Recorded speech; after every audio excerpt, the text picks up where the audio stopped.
Hello, everybody. My pleasure being here and share with you the way, actually 5 ways, international community, including our main allies, which are NATO member states, can learn from Ukraine. This conversation is relevant for the main reason that after Russian invasion to Ukraine in 2022, the full-scale invasion, all the world clearly saw that the character of war is now very different.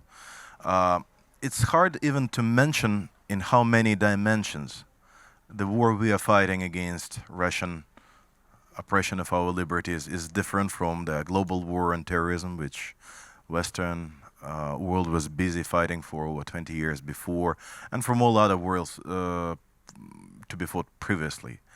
I will give you a few examples. 80 to 85, in some cases to 90% of the injuries and casualties are caused now by the drones, which is quite an unseen scale. The strikes are conducted by sometimes a few $100 worth drones as precisely and as effectively to destroy $50 million worth equipment. And the same with the uncrewed sea vessels, which take out the major ships. We see the dramatic shift of technology, dramatic shift of doctrine, dramatic shift of tactics. It's all now different, and equipment is now very different, which is used in the defense currently. The skills, the requirements for the skills of the fighting force is extremely different. I will give you the last example here, the humanitarian perspective. We were working very hard in the past to develop and practice the golden hour concept. Maybe some of the people present here are familiar with that. It means that the chances of survival are dramatically increased if the medical aid is applied to the casualty in less than 1 hour. But now this concept is just no longer relevant. It's no longer here because the evacuation is extremely difficult due to the transparency of the battlefield, due to the very heavy and very intense deployment of ISR, intelligence, surveillance, reconnaissance drones, and very precise strikes by all types of drones, including those which are controlled by fiber optics, which make them unjammable. So it impacts the medical component and leads to the so different skills requirements for medical personnel. So these tactical tiny examples represent a whole big picture that says that the nature of war stayed, but the character of war is different. Let me put it this way. And why to learn from Ukraine? Actually, because we see that the tensions grow in the world, and we see the multiple violations of European airspace by the same adversary we are fighting, and we also see a lot of tensions globally. I'm not here to speak about foreign relations and politics. Most of the people who are here understand why it's important to learn. Civis pacem parabellum, the better you are prepared, the less are the chances that you will have to fight. But even if you will, it's better to fight well prepared.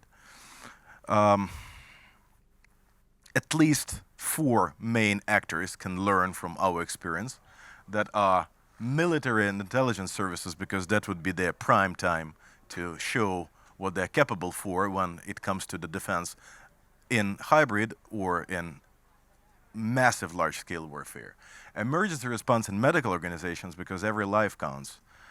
Defense and related industries, the private companies. We'll talk a bit in depth about that. And obviously digital sector. We had so many different examples of the digital services to be extremely critical and digital solutions to be critical both in defense and in normal functioning of the government, civil society, of economy. So roughly, there are 5 main ways of learning from us other than just observing from abroad. Official channels.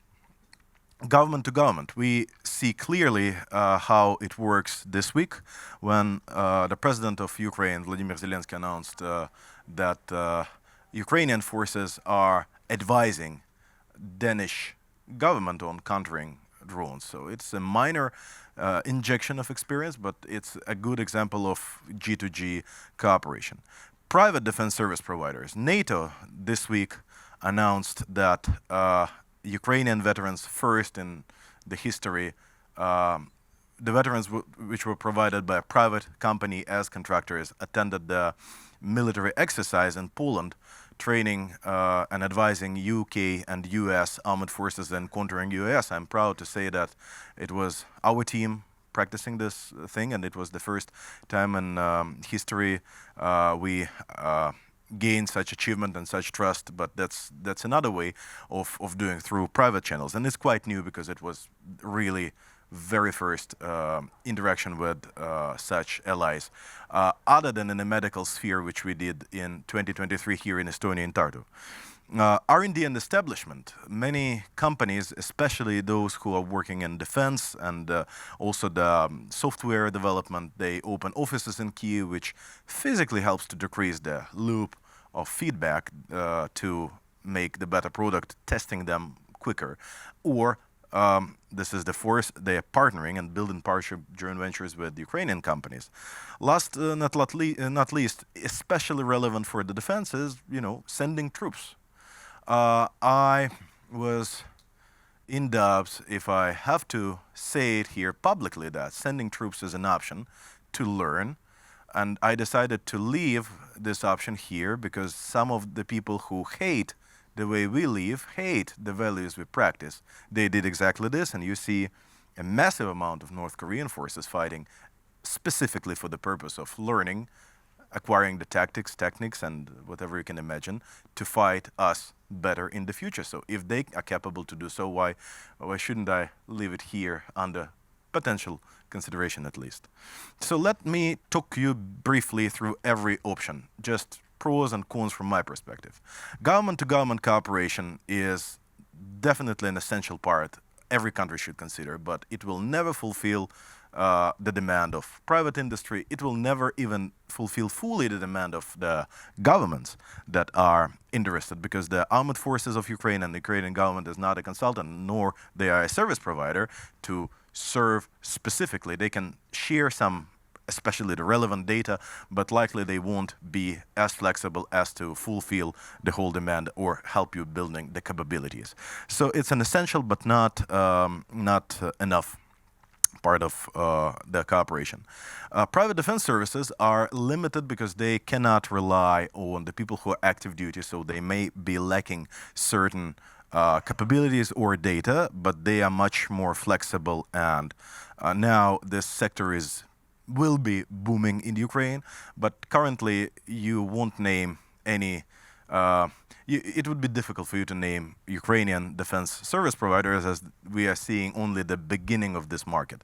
However, in the United States, you will name 5 to 10 to 15 defense service providers easily if you are in the market, because that's what UK and Great Britain were exporting massively and deploying massively.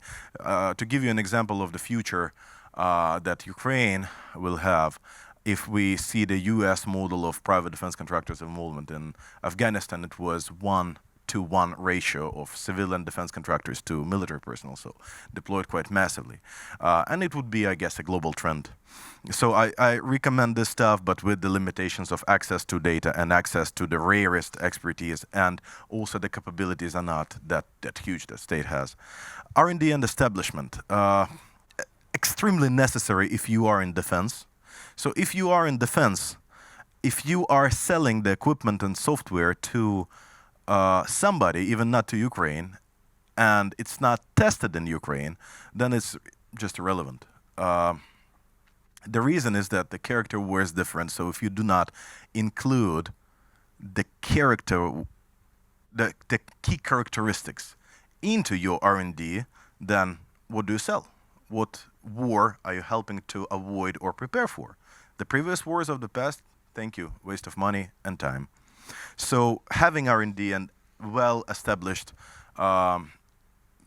sites in Ukraine is critical, but also the cons are that it's costly.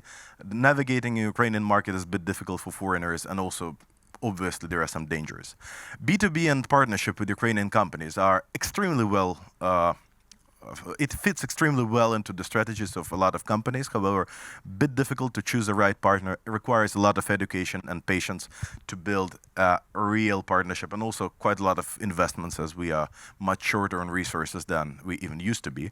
But still very beneficial in terms of technological acquisition, engineering minds, access to combat experience, and so on. And sending troops. Obviously, the great risk of whatever escalation, but standing here where, in the country where 3 Russian fighter jets violated the airspace quite recently, I don't believe. I believe this option should be somehow on the table, at least, just for the sake of specific nation's security. All cons and pros here are quite obvious. You can combine. The general rules are that you can combine different ways of learning. So the company can have the presence, the defense manufacturer can have presence in Ukraine, have a joint venture with Ukrainian companies, have an R&D center with Ukrainians, also communicating with the government, for instance, to access to some combat-related information. So that's what we can do. And in other than defense markets, you also can combine multiple ways of learning.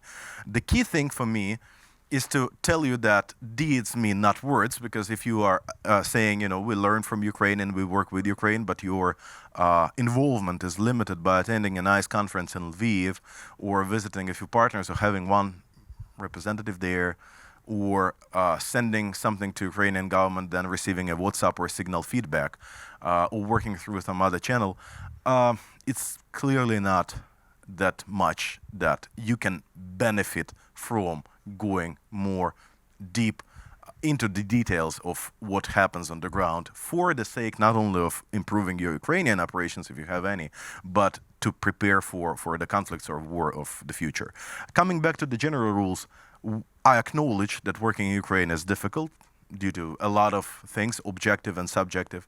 It takes patience, it takes investment, it takes education, due diligence, and search for these points of interconnection.